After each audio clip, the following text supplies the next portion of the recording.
हाम्रो यात्रा छ अहिले धराहराको हुँदैछ है। हेर्न सक्नुहुन्छ यता भाइहरू दाइहरू, हामी आज धराहरा चढ्दैछौँ है। पहिलो पटक धराहरा चढेको हो। लिफ्ट बिग्रेर पैदल यात्रा हुँदैछ एउटा।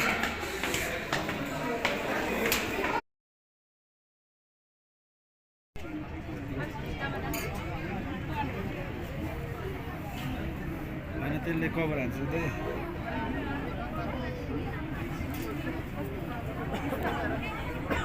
यहाँबाट खतरा छ। यहाँ माथि माथिबाट